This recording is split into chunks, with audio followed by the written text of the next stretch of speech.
there, I'm Evelyn Jerome-Alexander. I'm the founder of Magellan College Counseling, and this is College Cost 101. If you are a current Magellan College Counseling client, we have asked you to watch this video prior to your meeting with me to talk about your financial situation and what you might be paying for college. If you're not a Magellan client, hopefully the information in this webinar will give you a good base of information about how college financial aid works and what you might expect to be paying for college.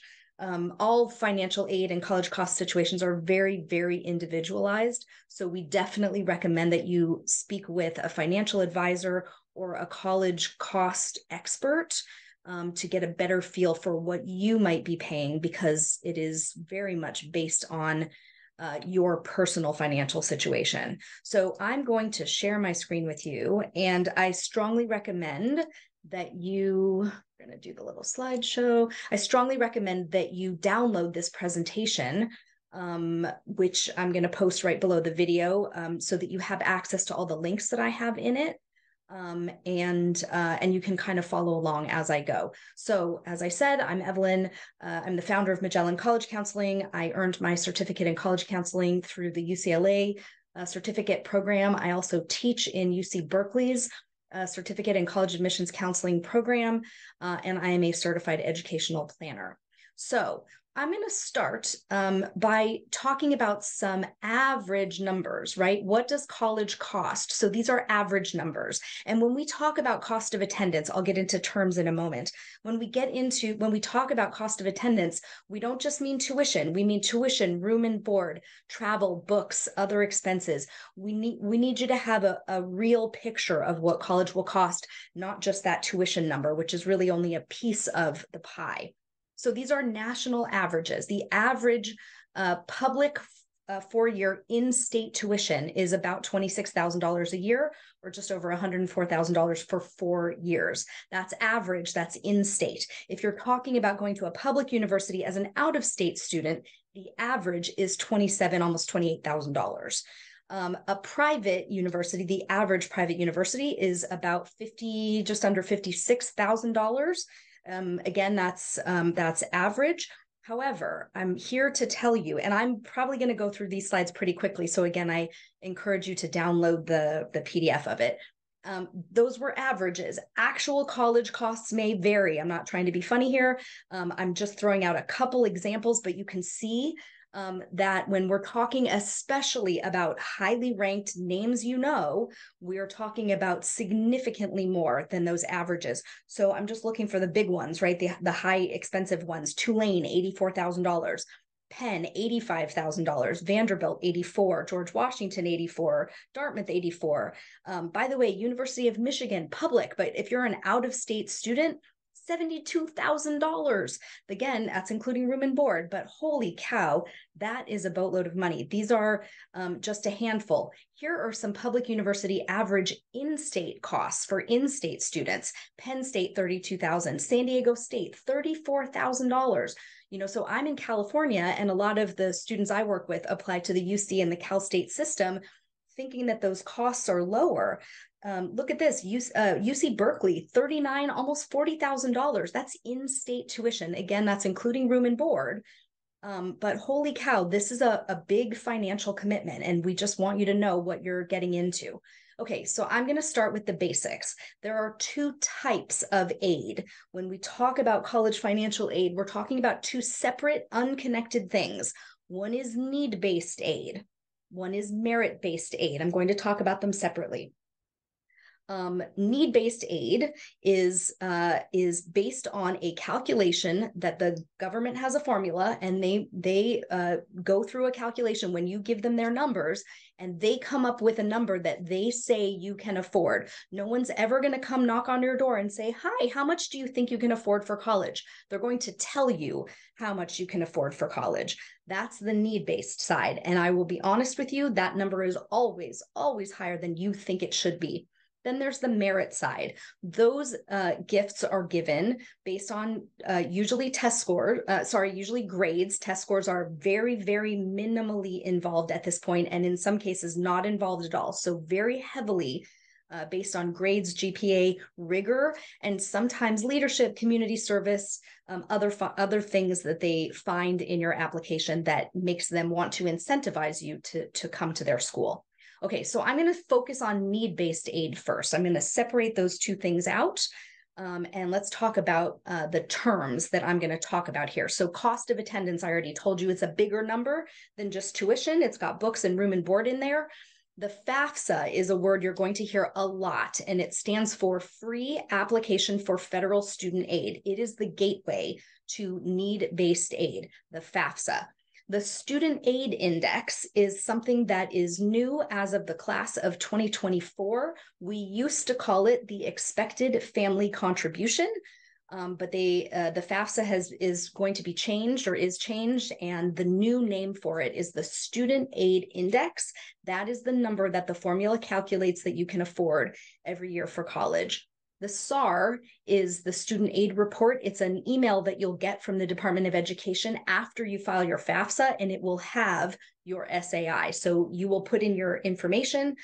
It will do its calculation. They will email you and say, here's the number that you can afford. In general, I'll talk about grants and scholarships, and people out there talk about grants and scholarships. They're not really interchangeable. In general, grants are based on need. Scholarships are based on merit. Now, in practice, they're the same thing. It's a chunk of money that they're giving you that you don't have to pay back. So they behave the same.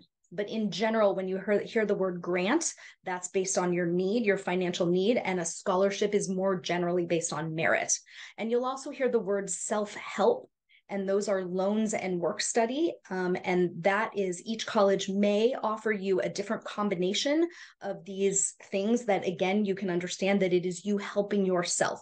Either you're borrowing money or your child, obviously, is doing some work to earn money to pay for tuition. Okay, so here's the formula, and you can see I've doctored it a little bit because nobody's made a new graphic for me yet. So I'm using an old graphic, but the formula remains the same. And it's really important that you understand this formula. The cost of attendance, which is different at each college. Remember a couple slides ago, totally different numbers for cost of attendance, right? Because numbers are different. You know, room and board is going to be different in one place than another.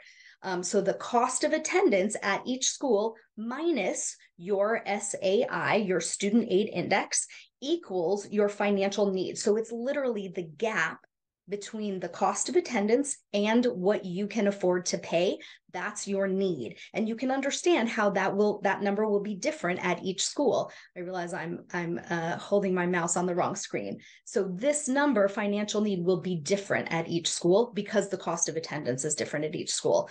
It's really important that you get the formula. That's why I have it in here twice, two different graphics. Same formula, cost of attendance minus your SAI equals your financial need. Okay, now it's going to get a teeny tiny bit more complicated because there are actually multiple formulas for calculating your SAI, your Student Aid and Index. Most of the colleges out there, like 1,900 of the 2,200 four-year colleges out there, use what's called the federal methodology, which means they require the FAFSA. That's all they require. They crunch your numbers and they come up with what they think you can afford. Some colleges will ask for additional information. I'll get into that more in a moment.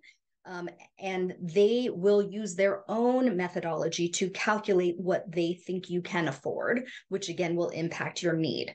And they're going to ask for more information through this other document called the CSS profile.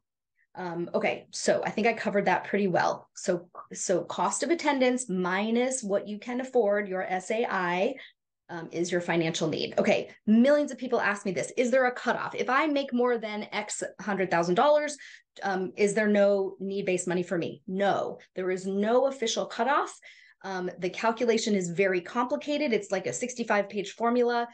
It takes into account your parents' income and assets, the students' income and assets, and it goes through and does its little formulation. So even if you make a good chunk of money, it is worthwhile for many different reasons for you to fill out the FAFSA, not the least of which, by the way, is if a college has on record your SAI for your student's freshman year. What happens if one of the parents loses their job in the middle of your child's freshman year? Your income and assets are going to change. And the college now has a record of what you had been making, and they will see that you have a big difference in your income. So that's going to help them offer you need-based aid, even if they hadn't before. Okay, again, the FAFSA is the gateway. The FAFSA is the first step. It is usually available on October 1st of your student's senior year. Just for the class of 2024, it will not be available until December, because this is the year that the federal government is changing the way the FAFSA is going to be released. So it won't be available until December of 2023. So again, if your student is class of 2025, that means they're going to apply to college in the fall of 24. The FAFSA should be available October 1st of 2024. Only class of 2024 is going to be the delayed version. You will enter data from the year prior to your student's senior year, or 2 years prior to your student starting college. This is called prior year. The reason is, the assumption is that you may not have filed your taxes you couldn't have filed your taxes for the year that you are currently in a typical year. When the FAFSA opens in October, there's no way you would have filed your taxes because the year is not done. So we're going to look at the previous year. So if you have a student who is class of 25, again, applying to college in 2024, then 2023 is your base year, is the data that you will enter into the FAFSA. So what the way I like to think about it is, think of the year that your student will start college, which is the year that they graduate from high school that fall, and then go 2 years back. The link where it says start here, this will actually take you to step 1. You're going to create a federal student aid ID. So the federal student aid department is under the Federal Department of Education. That's who administers the FAFSA. So step 1, you're going to create an FSA ID. And your student will do that, and the parent will do that. So there's 2 people that are going to enter information into the FAFSA. The student needs to do it first. The student owns the FAFSA. It's the student requesting federal aid. Okay, and then you're going to use your FSA ID to begin working on your FAFSA. Now, when you get to the end of your FAFSA, there will be a place that asks you, okay, great, we've got all your financial information. Where do you want us to send this? Which colleges are you applying to? And presumably in your senior year of high school, you will be applying to multiple colleges. So you will list all of the colleges to which your student is applying that year. The good news is, after that spring, your student will be admitted to hopefully a whole bunch of colleges, and will make a decision and will enroll at one. So the second year, when you go in and update your FAFSA during your student's freshman year of college for their second year to ask for aid for their second year of college, all you have to do is send it to that one college where they've enrolled. So it gets much easier after the first year. Okay, what information do you need to fill out the FAFSA? You need your FSA ID. It's an electronic signature, right? So you never have to go see anyone in person. It's all done online, but you have to do that 2-step process. You do need your social security number, both student and parent. You will need your income tax returns. It's going to ask you for information directly from your income tax returns. It's literally going to say, from line X on your form, whatever. There is this magical thing called the IRS Data Retrieval Tool, DRT, which is fabulous. If you happen to have had the misfortune of having your identity cloned, you will not be able to use the IRS DRT. You'll have to enter information yourself directly. You will also need some bank statements and records of your investments. And if you have any untaxed income, so for example, if your company puts money into your 401k, or if you are part of an investment program where money is given or entered into an account on your behalf, but you don't pay taxes on it, you will need to report that. And you'll need all of that for the student and the parent. And you should not pay anyone to fill out your FAFSA for you. You can ask your accountant to do it with you. You can ask your financial advisor to do it with you, but you really want to make sure that the numbers that you enter are accurate and you are 100% responsible for that. Okay, so what does the FAFSA consider? I mentioned this a moment ago. The parent's income and assets are the largest part of the consideration. The assumption is that parents will be responsible for paying for a child's college. They do take into account your family size, how many people are dependent on the family income. They also take into account the age of the oldest parent. The closer you are to retirement age, the more the formula actually just a tiny bit tweaks up and gives you a little bit extra of savings and expects you to pay a little bit less towards your student's education. They take into account your student's savings and earnings. And if you own a home, a farm, or a business, it will take into account the value of any or all three of those.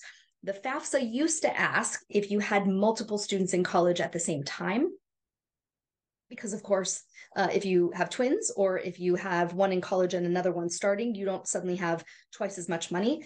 But unfortunately, that is no longer considered. So that is a little bit of a downside for where we are right now. Okay, I mentioned the CSS profile, and I will give you a little bit more information about that in a moment. So now the question is, what will our SAI be? And this link right here, this student aid index calculator, this will help you do like a little practice run and figure out what your SAI might be. I would definitely go through that with numbers as accurate as you can possibly make them. But after you submit your FAFSA, a couple of days later, you will get an email from the Department of Ed called the SAR Student Aid Report. At the very bottom, there will be a number. It may not have a dollar sign in front of it. It may literally just say your SAI, and it's a 6-digit number. It may have a 0 or 2 zeros leading at the beginning. They make it kind of hard for you to understand that that's actually the number that they expect you to pay for college, but that's it. That's your SAI. That is what the formula determines that you can afford to pay for college each year. It's a 1-year number. All right, let me talk for a moment about the CSS profile. So there's just a very small number of colleges, about 250 of them, that require additional information. Why? Because they're trying to figure out actually your true need. And so there are things that the FAFSA allows you to not report. So for example, if you have an IRA or a 401k, you don't have to report those assets inside the FAFSA because the FAFSA considers that retirement income not to be touched. The CSS profile wants to see what you have. And it is the college's real effort to figure out how much you have and what you can truly afford so that they can distribute their institutional money in a way that matches their priorities as far as helping people who have a high need financially. So the CSS profile is linked right here. If you happen to be applying to colleges that require it, it will also open at the same time as the FAFSA. So most years, October 1st. I probably should have put this on the top. So here's the list of colleges that require the CSS profile. I'm not going to click on it right now, but it's mostly private schools. There will be names that you know, but what I would do is go through your child's college list, figure out if any of those schools require the CSS profile. If any of them require it, you have to do it, or your application for financial aid will not be complete.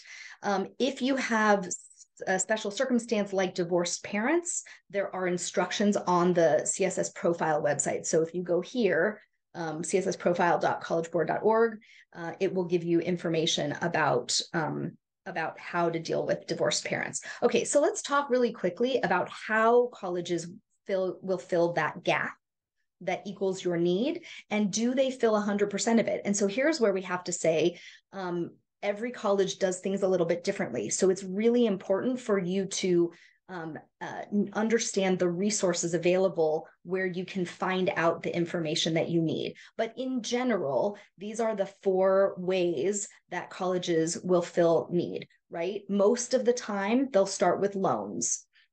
Most of the time, loans come first, and then work study, and then grants if you have need, and then scholarships again, if there's merit involved. So just a quick rehash, work study is a federal program. It is based on demonstrated need. It's where the student is provided an on-campus job. And usually they'll ask you to work anywhere from maybe 5 to 15 hours a week, and you will get paid for that. And the expectation is that you will put that money towards your tuition. There's a couple different kinds of loans. Some are for families that have exceptional needs. So they are at or below the poverty line. These are the standard student loans, right? Subsidized and unsubsidized. We used to call them Stafford loans. They're just called federal student loans now. Subsidized means that they're not going to accrue interest until the student graduates. And the maximum is about $3,000 per year. Unsubsidized loans are the more expensive ones. This is where the interest accrues immediately. As soon as they disperse the loan, they're charging you interest on it. And the max on that is about $2,500 per year. There's also this thing called Parent Plus loans. It is a loan to the parents, not to the student. So the subsidized and unsubsidized loans are loans to the student. The Parent Plus loan is a loan to the parent. So again, there's a max on the amount that the government will offer to students, right? It's about $5,500 to a student. So if there's a gap, an additional gap after they loan you that $5,500, they might offer you this Parent Plus loan. Usually it's a very high interest rate, but obviously as a parent, they're willing to loan you because you have an income and assets more than they're willing to loan your student. Okay, and then again, if there's more gap if the gap between your SAI and the college's cost is bigger than what colleges will fill with loans, that $5,500, and then work study, which is generally about $2,500. Now we get into a situation where some colleges who have resources may give you your student a grant on top of those loans. There are grants that are directly from the federal government. Again, those are reserved for very, very low income students. That's where you've probably heard of Pell Grants. There's also FCO grants. Some states have grants, again, for low income families. And then we get into institutional grants, but this is where colleges are very conservative because here they're spending their own money. So I said when available because every college doesn't do this. Some colleges may leave that gap, and that's money that you are going to have to pay, right? So, and it's actually called gapping, and a lot of colleges do it. So one of the things to really keep in mind is the deadline. So our joke is kind of like high school students always wait until the minute before the deadline to file, to submit their college applications, but parents want to open up the financial aid documents the minute they come available. I'm not saying you have to fill them out the minute they become available, but you definitely want to pay attention to deadlines, because the longer you wait, the more risk you run that award money may be running out. Right. So you definitely want to check with each college and see what their deadlines are. If you have a student who's applying early decision or early action to schools, you probably want to file your financial aid, your FAFSA and your CSS profile if it's required a little bit earlier, to make sure that you give the college an opportunity to not only make an admission decision, but to give you your financial aid offer. Okay, so I sort of talked about this. Does each college fill 100% of your need? And the answer is no. So again, sometimes there's a gap. And this website right here, and I think here's what I'm gonna do. I'm gonna stop sharing this. I'm gonna stop sharing here, actually. All right, and I'm actually gonna show you this website, which is called College Data. Because I want you to be able to see. So I'm going to share. There we go. I want you to be able to see how to determine how much aid a college generally gives, what percentage of your need a college may fill. So let's I'm going to try to think of a college that I know doesn't fill 100% of need. So I'm going to look at the University of Wisconsin. And I'm going to pick the main campus. So again, collegedata.com, you do not need an account. It's literally a free website. You're going to look up, you're going to get lots of pop-ups on it. You're going to look up each college individually, and then you're going to click here where it says financials. And this is where you're going to see lots of pop-ups. This is where you're going to see, this is the in-state total cost of attendance. This is the out-of-state total cost of attendance. Holy cow, $58,000. Okay, and here's a breakdown of it. So then you're going to scroll down here. They're going to give you some processes and deadlines, and you're going to scroll down right here where it says profile of financial aid. You'll notice it's always going to be a couple years behind. It's just how it is. Colleges report information and the data lags a little bit. They're going to tell you what percentage of their applicants applied for aid. They're going to tell you what percentage of those who applied were found to have financial need, just over half.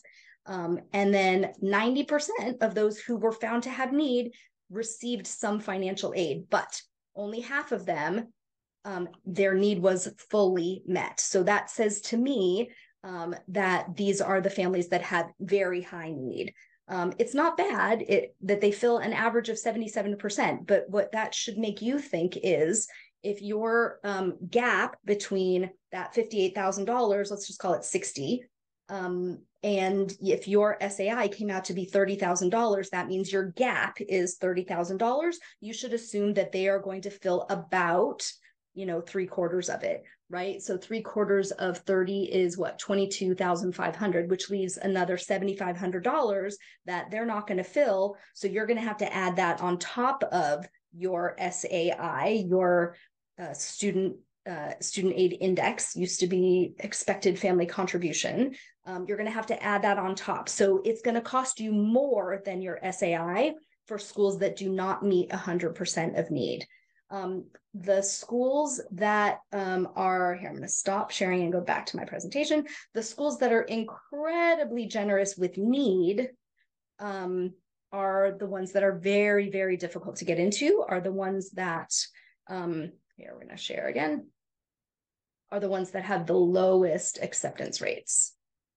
All right, so we're going to go back to here. This link right here is collegedata.com. That's what I just showed you. So then people say, well, if there's going to be a gap, then how do we find private scholarships, right? And here I'm going to tell you, now I'm going to focus on merit-based aid. I'm going to tell you why looking at outside scholarships is really not the way to go. It is not where all the money is. This is Georgia Tech, by the way. This is one of my students who graduated. Such a great experience. Okay, so this is the money that goes to help students pay for college. It's $175 billion, and that was a couple of years ago.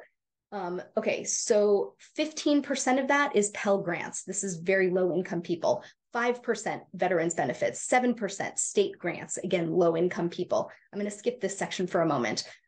Federal loans, 26%. So about a quarter, this is interesting, the number has gotten smaller over the years. About a quarter of the money that's helping people pay for college is federal student loans. A little bit here with a different kind of grant program, and then federal education tax benefits. But look at this. These two categories make up 40% of the money that's helping people pay for college.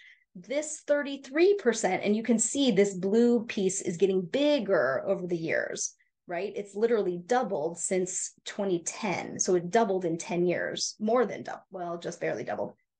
This is institutional grants. What does that mean? It's money that the colleges give themselves. This 7% is those private and employer grants. This is those outside scholarships that you hear about, right? You hear about somebody got the $40,000, the $10,000 Coca-Cola scholarship or Nike scholarship. There's a few really big ones, but they're usually very small amounts, one time, not renewable, right? And they have thousands, tens of thousands, hundreds of thousands of students applying to earn them. So institutional grants is the best bet. This is where you are going to find more money. Go where the money is, right? If you happen to have a high, I didn't replace this EFC. If you happen to have a high SAI, if that number that the government calculated that they think you can afford for college is high, which means you have low need, you need to be going to colleges that have a track record of giving merit-based scholarships, right? And safe schools are schools where your grades and possibly test scores, but your grades are higher than their average. And I'm going to go back. I'm going to stop sharing one more time. I'm going to go back to college data. Here we go. I'm going to go back to college data and show you how to find out what colleges are generous, right? So let's look at Tulane University. And we're going to go to the same place. We're going to go to financials, and we're going to go to that same. So here we go. God, I hate these pop-ups. So 80, here's your 84,000. Holy cow. In-state, out-of-state, it's private. So the same price in-state, out-of-state. We're going to go to this same section, the profile of aid. We're just going to go a little bit further, right? Because this is the need, right? They meet a nice percentage of need. That's pretty impressive, actually. Average percent of need, 95. However, you're going to go down here where it says merit-based gift. So a college's track record of giving merit aid is a very strong predictor of how much merit aid they will be giving in the future. These numbers do not change drastically year to year. They give over a third of their freshman class that has no financial need merit scholarships. Now, the average amount they give is $16,000. So if your kid is at the top of Tulane's applicant pool and you get that $16,000, that is going to be 85 minus 16 is about still $70,000. That's a big chunk of money. But if your SAI comes out higher than the cost of attendance, then you have zero need. So now the question is, if you have a high SAI, do you actually want to pay that much for college, or do you want the college to subsidize your costs a little bit? Let me give you an alternative because people have a hard time with this. The schools that are the most difficult to get into, right? So Dartmouth is Ivy, again, 84,000, almost the same exact price as Tulane. They must be talking to each other. But when we scroll down, so when it says not reported, it means they don't give any aid. They don't give any. Now, they meet 100% of need, right? So if your SAI is below their cost and you are willing to spend what your SAI is, then this would be a good choice, right? Let me see if I can find one that, here's my favorite one to make fun of because I went there and I have a lifetime right to make fun of them. So if you click financials, $80,000, almost $81,000. And if you scroll down to profile of aid, right? So here's who applied for need. Here's who were found to have need. They meet 100% of need. They fully meet everyone who qualifies for aid. They fully meet their need. That's super cool with a very high average award on $80,000 total cost, right? However, here's how many kids who have no financial need got merit aid. So you can see this number is about half of their tuition. There is a scholarship at Hopkins that covers about half of the cost of attendance, and 32 students out of a class of 1,350 get that scholarship. So I had a mom ask me one time, do you think my daughter's going to get a scholarship at Johns Hopkins? And I said, no, I literally don't think she will, because only 2.5% of their students qualify, are offered that merit award. Okay, I'm going to go back to the presentation, and I've totally skipped ahead, which is fine. All right, who gets merit aid? I kind of sort of gave this away, right? You have to be at the top of the pool. Be overqualified is one of my friends said. Be realistic about where you are in the applicant pool. You have to really understand who's applying, what their pool looks like, and the students who are at the top are the ones. I mean, think about 2.4%. Johns Hopkins gives money to 2.4%. So this number has gone up just a tiny bit. They gave it to 30 students, but it's such a tiny portion of students at colleges that are not generous with merit aid get it, that if you're not in the top 2.5%, don't expect to get merit aid from a school that is not generous with it, right?